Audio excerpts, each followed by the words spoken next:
तो चलिए भाई, ऑक्सीडेशन एंड रिडक्शन का लास्ट लेक्चर देख लेते हैं। और ये लेक्चर ख़त्म होने के बाद ये चैप्टर हमसे विदा ले लेगा। तो आप लोगों ने इसे जितना प्यार दिया ये आप लोग अच्छे जानते हैं, चीज़ों को समझा, इसने आपको बहुत कुछ सिखाया है और बहुत कुछ काम की बातें बताई हैं। तो भाई इसको रिस्पेक्ट दीजिएगा, इसको शेयर कर दीजिएगा दूसरों तक। देखिएगा हमसे पहला क्वेश्चन क्या कह रहा है इसके अंदर, उसको देखते हैं, फिर उसके बाद बात करते हैं आगे। हमसे कह रहा है निम्नलिखित में से किस नाइट्रोजन ऑक्साइड में नाइट्रोजन की सबसे अधिक ऑक्सीकरण अवस्था है। अगर आपने प्रैक्टिस कर ली है तो भाई अच्छी बात है, नहीं की है तो भाई प्रैक्टिस कर लो। CDS ने 2018 में क्वेश्चन पूछा तो आप लोगों के लिए भी बन जाएगा। आप चाहे कोई सा भी एग्जाम देना भाई, आप हरियाणा का पैट एग्जाम दे दें, CET एग्जाम दे दें, SSC का एग्जाम दे दें, या फिर आप UPSSC का एग्जाम दे दें, RRB का एग्जाम दे दें, बैंक का एग्जाम दे दें, नहीं बचेंगे भाई साइंस के क्वेश्चन। मजबूरी है, कर लो आप। जो लोग साइंस स्ट्रीम से हैं उनको फ़ायदा यही मिलता है, लेकिन जो साइंस से नहीं है उनको मौका मिल रहा है ठीक करने का अपने आप को। हमसे कह रहा है निम्नलिखित में से किस में, नाइट्रोजन ऑक्साइड में, सब नाइट्रोजन के ऑक्साइड है, हमसे कह रहा है नाइट्रोजन की सबसे अधिक ऑक्सीकरण अवस्था। तो सिंपल सा तरीका आपको पता है, ऑक्सीजन की -2 होती है, बैलेंसिंग के लिए इसके ऊपर +2 आ जाएगी। इसमें देखोगे ऑक्सीजन का होता है -2, तो -2 की 5 से मल्टीप्लाई करोगे तो ये हो जाएगा -10। इधर 2 नाइट्रोजन है, पूरी बॉडी के ऊपर कोई चार्ज नहीं है, मतलब 0, तो 2n = हो जाएगा प्लस का, तो यहाँ से n = हो जाएगा +5। तो इस वाले में नाइट्रोजन के ऊपर आई है +5, तो जाहिर सी बात है ये तो हो नहीं सकता क्योंकि इससे ज़्यादा तो इसके ऊपर ही है। अगर इसमें देखोगे तो N2O के अंदर 2n ऑक्सीजन का होता है -2 = 0, तो यहाँ से नाइट्रोजन का आ जाएगा +1। तो भाई इस पर तो +1 है, तो ये भी नहीं होगा क्योंकि इससे ज़्यादा तो इसके पास है। अब बचता है NO2।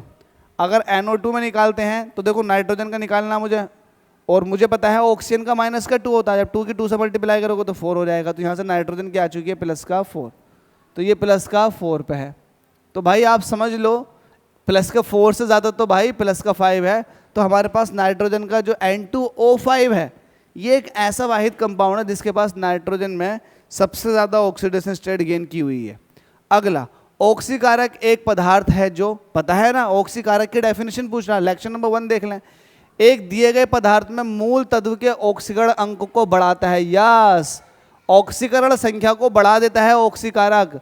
बताया था ना कि ऑक्सीकारक वो होते हैं जो दूसरे का ऑक्सीडेशन नंबर बढ़ा देते हैं। तो बात खत्म हो गई हमारी डेफिनेशन से। एनडी ने पूछा था उपचयन, जिसको हम ऑक्सीकारक कहते हैं, किसी पदार्थ से हाइड्रोजन विस्थापित होता है। ये वाली बात सही है, बात सही है। डेफिनेशन देख लें एक बार लेक्चर नंबर 1 में। किसी पदार्थ में धन विद्युत तत्व जोड़ा जाता है, यह धन विद्युती तत्व का अनुपात बढ़ता है। नहीं, ऑक्सीकारक वो होता है जिसमें ऋण विद्युती तत्व जोड़ा जाता है, इलेक्ट्रोनिगेटिव एलिमेंट जोड़ा जाता है। तो फिर तो ये तो होगा नहीं, तो इसका मतलब सिर्फ पहला वाला ही ठीक है। तो केवल एक आंसर हो जाएगा फर्स्ट। अगला, उपचयन और अपचयन से संबंधित, उपचयन बोलते हैं ऑक्सीडेशन को, ये है ऑक्सीडेशन, और ये है आपके सामने रिडक्शन। ठीक है भाई, से संबंधित कथनों में से कौन से सही है। पहला, उपचयन में इलेक्ट्रॉनों का ह्रास होता है, बिल्कुल सही है। ऑक्सीडेशन में इलेक्ट्रॉन की कमी होती है, इलेक्ट्रॉन लूज होते हैं, जबकि अपचयन में इलेक्ट्रॉनों की लब्धि होती है। तो पहला ऑप्शन तो बिल्कुल ठीक है, पहला सही है, ये सही है पहला वाला। तो जहां जहां पहला है भाई उस पर तो नजर बनाए रखें।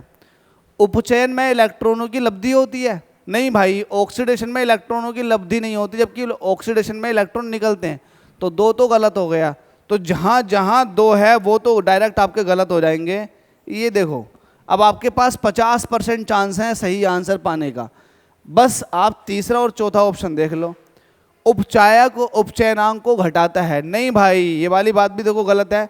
उपचायक उपचयनांक को घटाता नहीं है, जबकि उपचायक जो होता है ना उपचयनांक को बढ़ा देता है।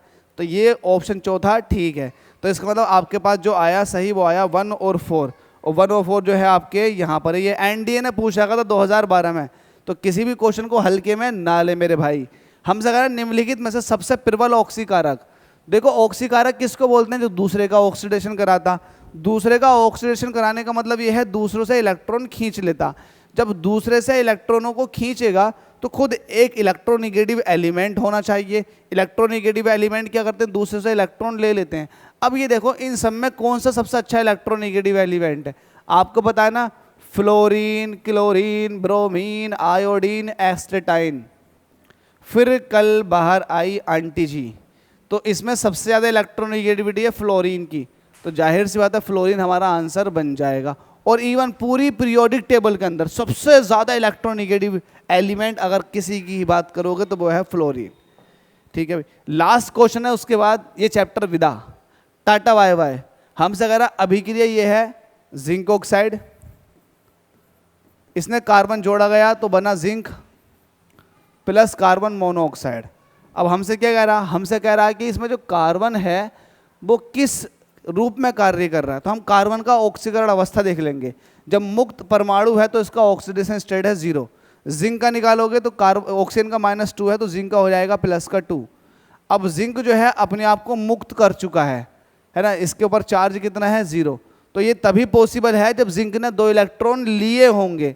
अब जिंक किससे 2 इलेक्ट्रॉन लेगा, कार्बन से, इसलिए कार्बन के पास यहाँ +2 चार्ज आ चुका है, तो कार्बन ने इलेक्ट्रॉन दिए हैं, जिंक ने इसका ऑक्सीडेशन कर दिया। देखो जिंक ने इसके इलेक्ट्रॉन ले लिए तो इसका मतलब इसका ऑक्सीडेशन कर दिया, तो जिसका ऑक्सीडेशन होता है वो रिड्यूसिंग एजेंट होता है। वो क्या होता है, रिड्यूसिंग एजेंट, और जो ऑक्सीडेशन करवा रहा होता है वो होता है ऑक्सीडाइजिंग एजेंट। तो ये कार्बन जो है यहाँ पर एक अपचायक की तरह काम कर रहा है, रिड्यूसिंग एजेंट की तरह। तो आई होप आपने ये सारी बातें समझ ली होंगी, अच्छे से समझ ली होंगी। अगर किसी को समझ में नहीं आया तो भाई एक एक नहीं, दो दो नहीं, तीन तीन नहीं, 10-10 बार वीडियो देखें, लेकिन चीज़ों को समझ लें।